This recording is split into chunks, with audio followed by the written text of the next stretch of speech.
अल्लमहु औ कमा क़ाल नबी सल्लल्लाहु अलैहि वसल्लम। व क़ुरआन जो ग़ज़ा भी है, दवा भी है, शिफा भी है। व क़ुरआन जो ग़ज़ा भी है, दवा भी है, शिफा भी है।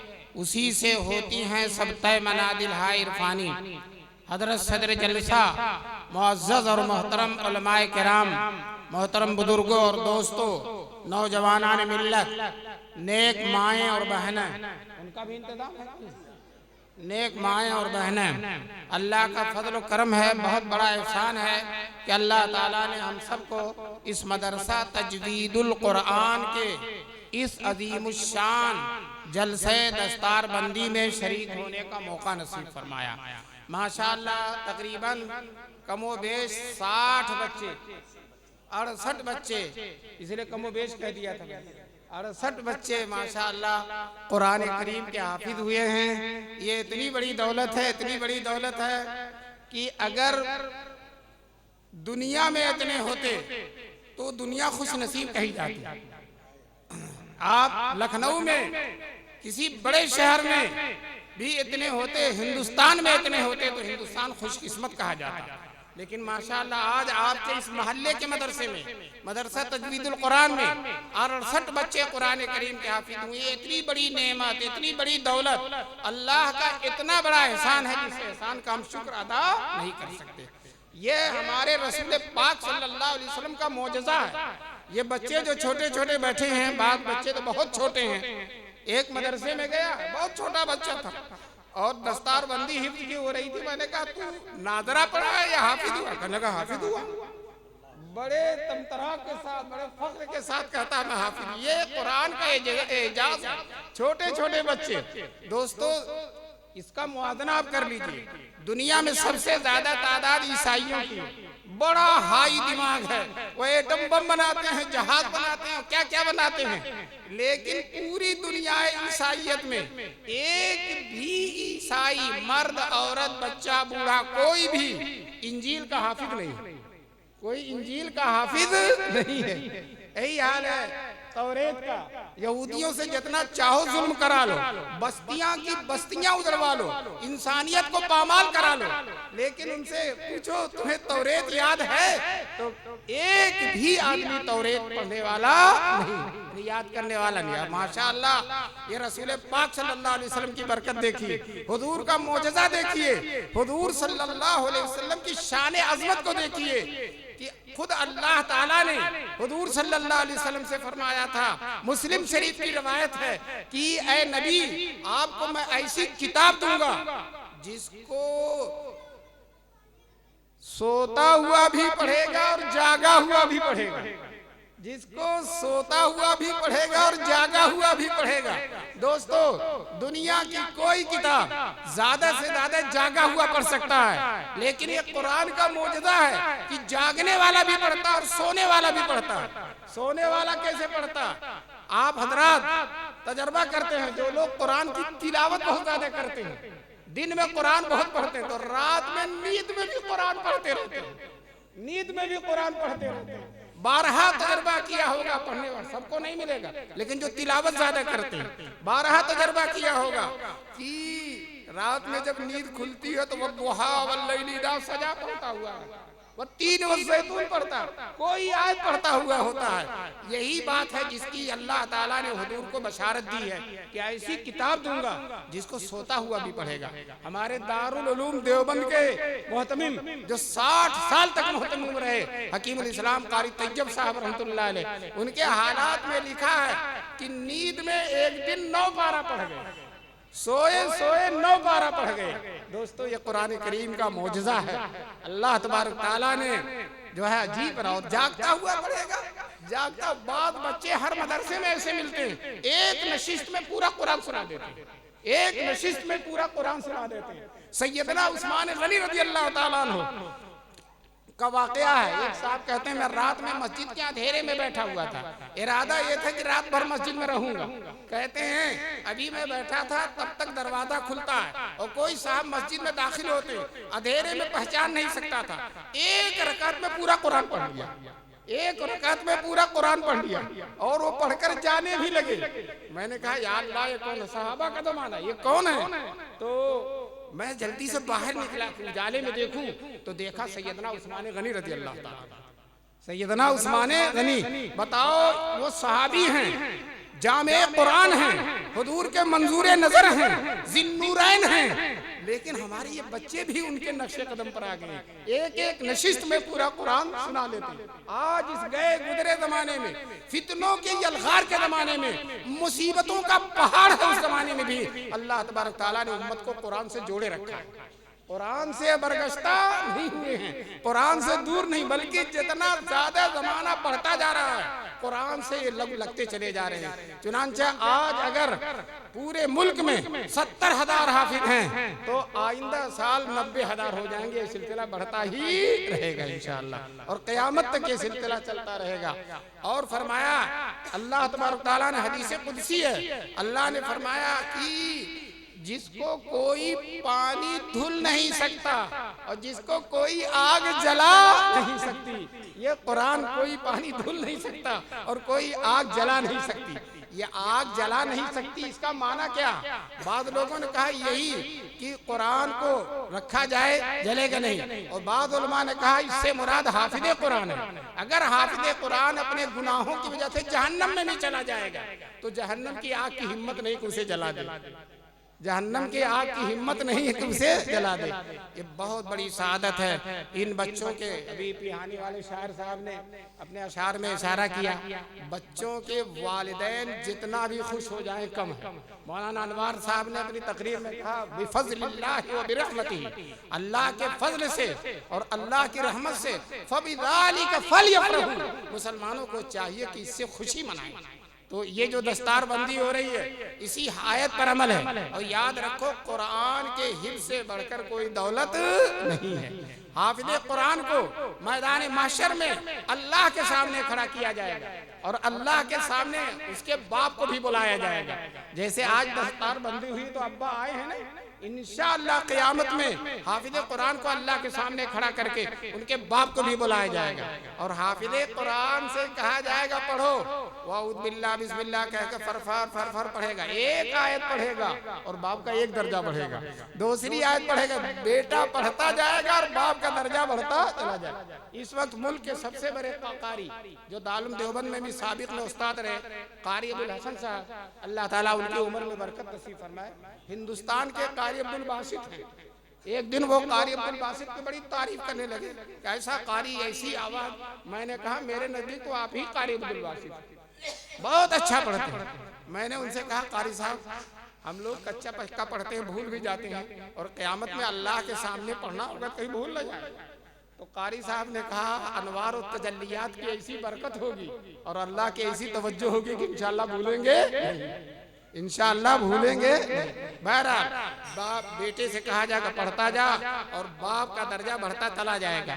हमारे दारुल देवबंद के साबिक शेखुल हदीस हजरत मुफ्ती सईद साहब, अल्लाह उनकी कब्र को नूर से भर दे, वो कहते थे डंडा खाया बेटे ने और दर्जा बढ़ रहा बाप। डंडा खाया बेटे ने, क्यों? आसानी से हाफिज नहीं होते। पूछो इन हाफिजों से कितना थप्पड़ खाया, कितनी छड़ी खाई, तब जाकर हाफिज कुरान हुए। तो वही फरमाते थे डंडा खाया बेटे ने और दर्जा बढ़ रहा बाप का। बाप का दर्जा क्यों बढ़ रहा है? बाप ने कुर्बानी दी, बाप ने उसको इंग्लिश मीडियम में नहीं भेजा, सरकारी स्कूलों में नहीं भेजा और सऊदी अरब कमाने के लिए नहीं भेजा, बल्कि लखनऊ के मदरसा तजवीदुल कुरान में उसको भेज दिया। जब बाप ने कुर्बानी दी तो आज कुर्बानी के फल पाने का वक्त है। और जिनके 6-6 7-7 बेटे थे और एक को भी हाफिज नहीं बनाया, वो कफे अफसोस मिलेंगे, काश कि हम अपने एक बच्चे को कुरान का हाफिज बना देते। मुसलमानों मौका है, गनीमत मौका है, तुम्हारे बच्चे मौजूद है, मदरसे मौजूद है, खिदमत के लिए तैयार है, खिदमत के लिए तैयार, अपने बच्चे को भेज दो तुम और इंशाअल्लाह मदरसे वाले 2 साल में हाफिज कुरान बनाकर भेज देंगे। एक पैसा डोनेशन नहीं, एक पैसा फीस नहीं, खाने की भी फीस नहीं और बिजली की भी फीस नहीं, वो कुरान शरीफ भी दे देते हैं, रहल भी दे देते हैं मदरसे ही वाले। और जब फारिग हो जाते हैं तो दस्तार भी अपनी तरफ से दे देते हैं। बताओ ये दस्तार भी माँ बाप ने नहीं दिया, किसने दिया? मदरसे वालों ने दिया। इतनी अल्लाह तबारक ताला की तरफ से इतनी रहमत का मौका है, और फिर भी हम अपने बच्चे को हाफिज न बनाए। और याद रखो, जो हाफिज अपने औलाद को तुम हाफिज कुरान बनाओगे, इंशाअल्लाह सुम्मा इंशाअल्लाह तुम्हारे मरने के बाद वो तुम्हें याद रखेगा। हाफिज कुरान माँ बाप को मरने के बाद भी क्या रखेगा, याद रखेगा। मुसलमानों, मरना हर एक को है, कोई ऐसा नहीं जो न मरे, हर एक को मरना है। बीच में एक लतीफा सुना दूं। एक फकीर था, उसकी पगड़ी लेकर कोई भाग गया और भागा शहर की तरफ, और फकीर जाकर कब्रिस्तान के गेट पर बैठ गया। किसी ने कहा, फकीर तुझसे ज्यादा बेवकूफ कोई नहीं, पगड़ी तेरी शहर की तरफ गई है और तू कब्रिस्तान के गेट पर बैठा है। तो फकीर बड़ी सादगी से कहता, कहीं जाए यहीं आए, कहीं जाए यहीं आए। मैं भी आपसे कहता हूँ, आप कहीं रहें, व्हाइट हाउस में रहें, शानदार मोहल्लात में रहें, एयर कंडीशन में रहें, लखनऊ के सबसे अच्छे मकान में रहें, लेकिन एक दिन कब्र में जाना। चले जाओगे खाली हाथ जबकि हुक्म दावर हो, फकत एक कब्र का गोशा न तकिया हो न बिस्तर हो। लेकिन याद रखो, अपने बेटे को अगर हाफिज बनाया है, आलिम बनाया, दीनदार बनाया, अल्लाह वाला बनाया है, तो तुम कब्र में रहोगे और तेरा बेटा तुम्हारे लिए दुआए मगफिरत और ईसाले सवाब करता रहेगा। और एक हर पर 10 नेकी मिलती है, और अगर ये रोजाना जो है आधा पारा भी पढ़कर तुम्हें बख्श देगा, इतनी नेकी, इतनी नेकी। और कब्र में मुर्दा सिर्फ इस बात का इंतजार करता है कि मेरे घर वाले मेरे लिए कर क्या रहे हैं, सदका कर रहे हैं, कुरान पढ़ रहे हैं, मेरे सवाब का, मेरी मग़फ़िरत का कुछ सामान कर रहे हैं। कब्र में लेटा लेटा इसी का इंतजार करता है। माशाअल्लाह, जो लोग हाफिज़े कुरान हैं, जिन्होंने अपने बेटे को हाफिज़े कुरान बनाया है, उनकी कब्र में नूर ही नूर, नूर ही नूर, नूर ही नूर होगा। जलालुद्दीन सुयूती ने अपनी तफसीर दुर्रे मंसूर में लिखा है कि एक लड़का हाफिज़े कुरान था, रोजाना अपनी अम्मा की कब्र पर जाकर कुरान पढ़ता था। अगर हाफिज नहीं होगा तो अम्मा की कब्र को पता ही नहीं चलेगा, उसे 2-4 महीने में भूल जाएगा। रोजाना अपनी अम्मा की कब्र पर जाकर कुरान पढ़ता था। एक दिन अम्मा ख्वाब में आई और ख्वाब में आकर कहा, बेटे जब तू मेरी कब्र पर आया कर तो आते ही कुरान न पढ़ा कर, थोड़ी देर रुक जाएगा। अब वो बेटा, हाफिज आलिम बड़े तेज होते हैं, ज़हन बड़ा अच्छा, सीने में कुरान है ना। ख्वाब ही में बेटा पूछता, अम्मा ऐसा क्यों, मैं आपकी कब्र पर आऊं और थोड़ी देर रुक जाऊं फिर पढ़ूं, ऐसा क्यों? तो कहा, बेटे जब तुम आते हो और आते ही कुरान पढ़ना शुरू कर देते हो, तेरे मुंह से लेकर मेरी कब्र तक इतना नूर होता है, इतना नूर होता है, उस नूर की फरावानी में तेरा चेहरा नहीं देख पाती। दोस्तों, ये नूर कौन देगा? ये हाफिज़े कुरान देगा, ये आलिम दीन देगा। इसलिए मुसलमानों, आपसे यही दरख्वास्त करता हूँ, अपने बेटों को हाफिज बनाओ और अपने बेटों को आलिम बनाओ और उलमा से मोहब्बत रखो। याद रखना, उलमा से मोहब्बत रखने वाला, हम कौमुन ला इश्का जलीसुहुम, ये वो लोग हैं जिनकी मजलिस में बैठने वाला भी महरूम नहीं रहता। किसी ने खूब कहा है, तुंदी के लिए कहते हैं, मस्ती के लिए बुए मय तुंद है काफी, मस्ती के लिए बुए मय तुंद है काफी, मैं खाने का महरूम भी महरूम नहीं है। या अल्लाह वालों की सोहबत में जो बैठ जाएगा वो कभी महरूम नहीं रहेगा। इसलिए इन अल्लाह वालों की, इन उलमा की, इन मदारिस चलाने वालों की खिदमत करो, इनसे मोहब्बत रखो। आपको मालूम नहीं कितनी मुशक्कतों में मदरसे चल रहे हैं। आज ये नोटिस, कल ये नोटिस, फला, और इतने हालात खराब हैं कि आप जो है छोड़कर भाग जाएं। लेकिन ये अल्लाह के शेर, ये अल्लाह के दीन के खुद्दाम सारी हालात का मुकाबला करते हैं, सारी मुश्किलात को झेलते हैं। लेकिन जो जान मांगो तो जान दे दे, जो माल मांगो तो माल दे दे, मगर ये हमसे न हो सकेगा, नबी का जाहो जलाल दे दे। मदरसा छोड़ दे, मदरसे को बंद कर दे, इंशाअल्लाह मदरसे बंद होने वाले चलते ही रहेंगे। बड़ी कोशिश होती है, पूरी दुनिया में मदरसों के खिलाफ साजिशें चलती हैं। बाद दफा मुख्तलिफ मुल्कों के वज़राए खारजा एक जगह इकट्ठा होते हैं और वो मीटिंग करते हैं, बंद कर दो इन मदरसों को, बंद कर दो, ये दहशतगर्दी का अड्डा है, फला है, फला है। दोस्तों, रात भर की मीटिंग का नतीजा क्या है? सुबह कोई मदरसा बंद नहीं होता, 50-60 मदरसे और खुल जाते हैं, 50-60 मदरसे और खुल जाते हैं। और जो लोग मदरसों की बुनियाद रखते हैं, बुनियाद रखते रखते थक जाते हैं। और माशाअल्लाह ये मदरसे इसी तरह से चलेंगे। हमारे हुजूर सल्लल्लाहु अलैहि वसल्लम ने आखिरी अरफात में जो आखिरी हज की हज्जतुल विदा, उसमें दुआ किया था। हुजूर ने दुआ किया था और 1 लाख सहाबा ने आमीन कहा था। क्या दुआ की थी? ऐ अल्लाह मेरी उम्मत क़यामत तक बाकी रहे, ऐ उम्मत, ऐ अल्लाह मेरी उम्मत क़यामत तक कोई जालिम और जाबिर मेरी उम्मत को खत्म न कर सके। ये दुआ करके अभी फारिग हुए हैं, आसमान से बशारत आ जाती है, जिब्रील अमीन आते हैं और अल्लाह का पैगाम लाते हैं, मेरे महबूब आपकी दुआ कबूल। तो जब हुजूर की दुआ कबूल है तो दोस्तों इस दुनिया में कोई रहे या न रहे, हम तो रहेंगे इंशाअल्लाह। हमारे सर पर दुआ है जनाब रसूल पाक सल्लल्लाहु अलैहि वसल्लम, क़यामत तक रहेंगे। ये दारुल उलूम देवबंद रहेगा, ये मज़ाहिरुल उलूम सहारनपुर रहेगा, ये नदवतुल उलमा रहेगा, ये चप्पे चप्पे में जो फैले हुए मदारिस हैं इंशाअल्लाह सब के सब बाकी रहेंगे। और इन मदरसों को कोई देखो, आपने दारुल देवबंद का नाम सुना? दारुल देवबंद का नाम सुना नहीं तो कान ही बेकार है। दारुल देवबंद ने जो खिदमत अंजाम दी 150 साल से, रात और दिन का कोई हिस्सा ऐसा नहीं है कि जिसमें देवबंद के फारिगीन दुनिया के चप्पे चप्पे में जाकर दीन की खिदमत ना अंजाम दे रहे। रात दिन का कोई हिस्सा वाकई। दारुल देवबंद के पानी हजरत मौलाना कासिम नानोतवी ने बचपन में ख्वाब देखा था, मैं खाने काबा की छत पर हूँ और मेरे जिस्म से दूध की नहरें निकल कर जा रही हैं। किसी आरिफे कामिल ने ख्वाब की ताबीर बतलाई थी, यह बच्चा बड़ा होकर रसूल पाक सल्लल्लाहु अलैहि वसल्लम के दीन की ऐसी खिदमत करेगा कि पूरी दुनिया में उसका असर जाएगा। खाने काबा का फैज़ पूरी दुनिया में, और खाने काबा की छत पर है और दूध की नहरें हैं, तो इंशाअल्लाह उसका फैज़ पूरी दुनिया में जाएगा।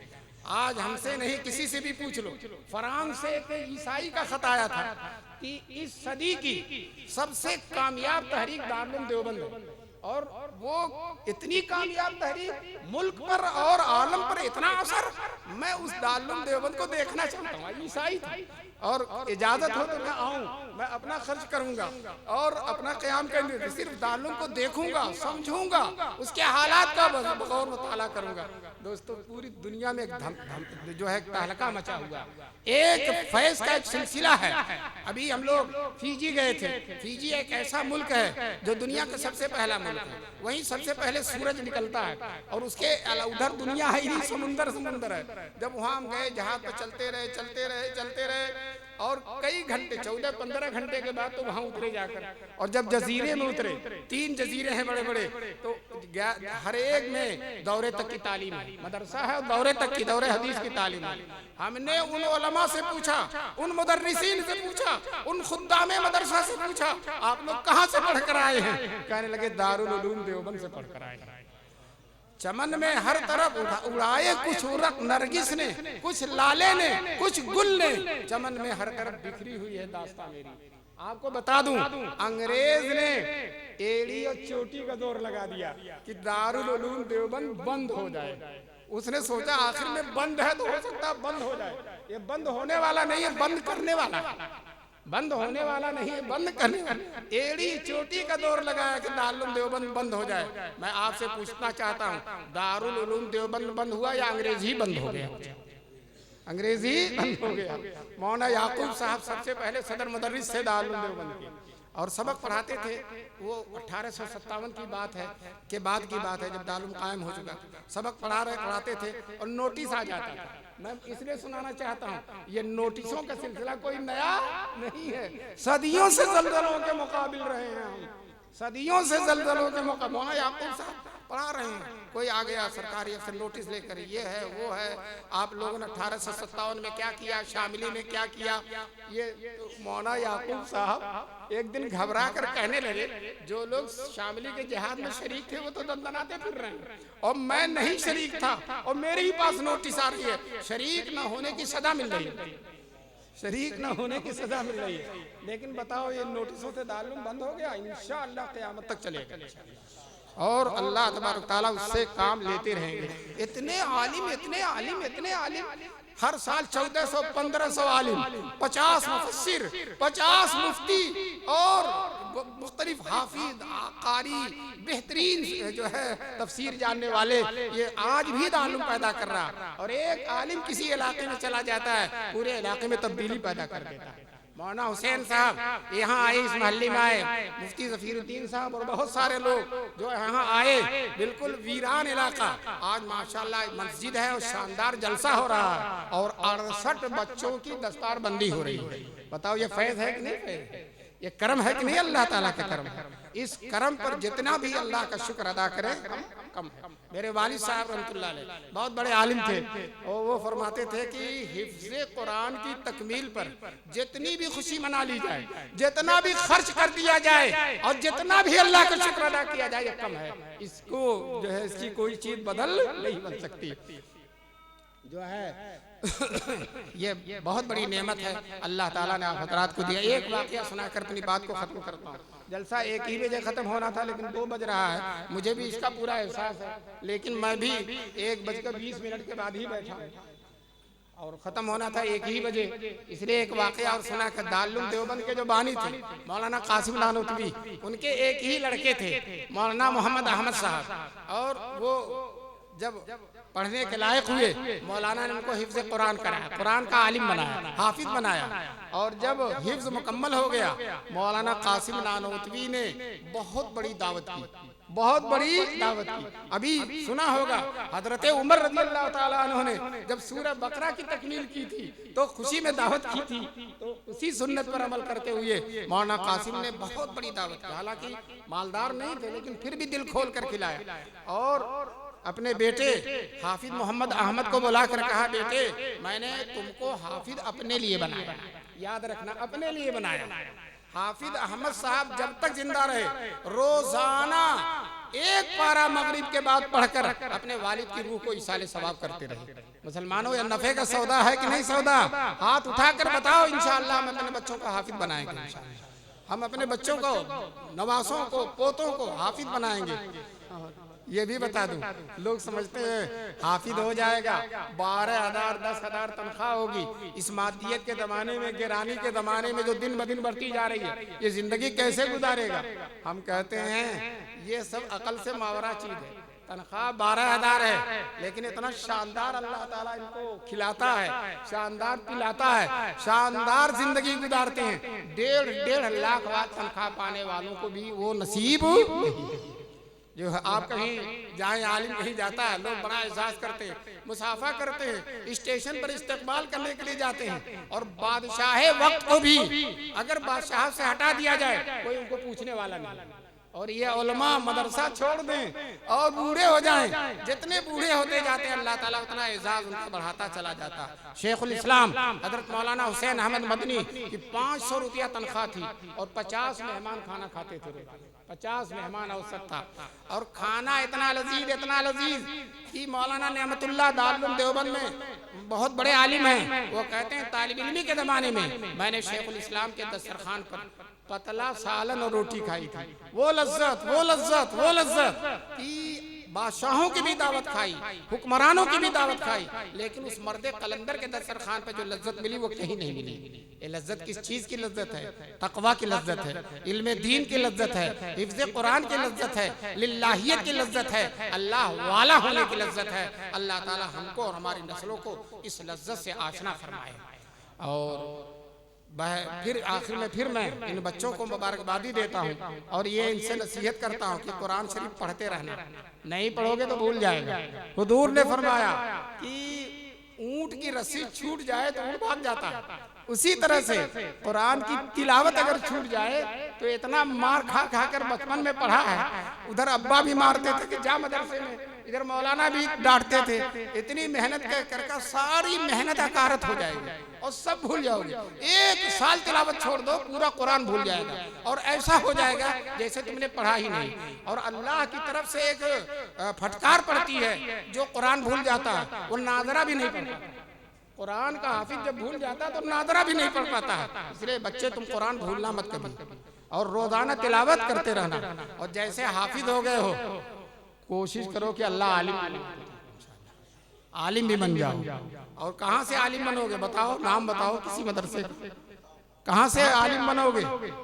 हाँ, दारुल देवबंद से बनेंगे इंशाअल्लाह, दारुल से बनो। और भी जो मदरसे हैं सारे मदरसे खिदमत अंजाम दे रहे हैं और सारे मदरसे हमारी आंख की तारा हैं और सारे मदरसे मिल्लत के लिए के धड़कते हुए दिल हैं। अल्लाह ताला इन सब मदरसों को कामयाब फरमाए। और मैं मौलाना हुसैन साहब को और मोहम्मद अफरुद्दीन और इस मदरसे के जिम्मेदारान को जो है का शुक्रिया अदा करता हूँ कि मुझे बुलाया और बुलाकर इतने सारे मुसलमानों से मौका दिया मिला मुलाकात करने का, और इतने तलबा की दस्तारबंदी हुई। यहाँ के लोगों से मैं एक सवाल करता हूँ, बताओ इस मदरसे ने अजीमुशान खिदमत अंजाम दी है कि नहीं दी? बोलो ना जी, हाथ उठा के बोलो, दी है कि नहीं दी है? अजीमुशान खिदमत अंजाम दी। इतने लोगों का हाफिज बनाना आसान नहीं। बाद लोग खुद हाफिज होते हैं, आलिम होते हैं, मुहद्दिस होते हैं और लाख कोशिश करते हैं कि मेरा बेटा हाफिज हो जाए, लेकिन नहीं हो पाते। और एक बिहार से, बंगाल से बच्चा आ जाता है और घर का कोई नहीं आता, गांव के किसी लड़के के साथ आ जाता और मदरसा तजवीदुल कुरान में आके दाखिला ले लेता, और मदरसे वाले उसे आलिम, हाफिज, कारी बनाकर, बाप को पता भी नहीं, और बहुत बड़ा बड़ा मुफ्ती बनाकर भेज देते हैं, वापस कर देते हैं। दारुल में बहुत से बच्चे ऐसे हैं जिनके बाप बिल्कुल जाहिल और बेटा माशाल्लाह शानदार मुफ्ती बन गया। ये मदरसों की बरकत है। अल्लाह ताला हम सबको इन मदरसों से मोहब्बत रखने की तौफीक, इन मदरसों की कदर करने की तौफीक, इनको दिल से लगाने की तौफीक नसीब फरमाए। आप मोहब्बत के साथ कभी कभी मदरसे में आइए और इन तलबा को देखिए, ये रसूल पाक के मेहमान हैं, ये मामूली नहीं है, रसूल पाक के मेहमान हैं। इनको मोहब्बत की नजर से देखोगे, इनको इनकी खिदमत करोगे, इनके पास बैठोगे और इनके खाने पीने का इंतजाम करोगे, इंशाअल्लाह रूह रसूल अरबी तुमसे खुश हो जाएगी। इंशाअल्लाह हुजूर की मैदान महशर में शफाअत नसीब हो जाएगी। दोस्तों, ये वो लोग हैं जो हुजूर की निगाहों में सबसे ज्यादा कीमती। हुजूर हाफिज थे, ये बच्चे भी हाफिज हो गए। शाह अब्दुल अजीज मुहद्दिस देहलवी ने लिखा, जो बच्चा हाफिज हो जाता वो तिलावते कुरान में जानशीन बन जाता है रसूल पाक सल्लल्लाहु अलैहि वसल्लम। बताओ, ये गांव के बच्चे, देहात के बच्चे और जानशीन बन गए हैं सरवरे कौनैन के, जिनको अल्लाह ने मेराज में बुलाया है और आमने सामने बैठकर गुफ्तगू हुई है। अल्लाह तबारक ताला इन हाफिज कुरान को उस नबी से जोड़ दे रहे हैं, मिला दे रहे हैं। अल्लाह तबारक ताला इन बच्चों के हिफ्ज़ कुरान को कबूल फरमाए। और मैं इस मदरसे के भी मुबारकबादी देता हूँ, महल्ले के लोगों को भी मुबारकबादी देता हूँ, इस शहर लखनऊ के लोगों को भी मुबारकबादी देता हूँ। साथ साथ हज़रत मौलाना अनवर साहब तशरीफ फरमा, अल्लाह ताला इनकी उम्र में सेहत में बरकत नसीब फरमाए। इसी तरह से मुफ्ती बुल कलाम हैं जो शहर लखनऊ के माशाअल्लाह एक तरह से रूह रवां भी हैं और बहुत ही मकबूल तरीन शख्सियत हैं और मसरूफ भी हैं, लेकिन अपनी मसरूफियत के बावजूद जब मैं लखनऊ आता हूँ तो अपना सारा काम छोड़कर मेरे साथ लग जाते हैं। अल्लाह तबारक ताला इनकी खिदमत को कबूल फरमाए। व आखिर दावाना अनिल हम्दुलिल्लाहि रब्बिल आलमीन।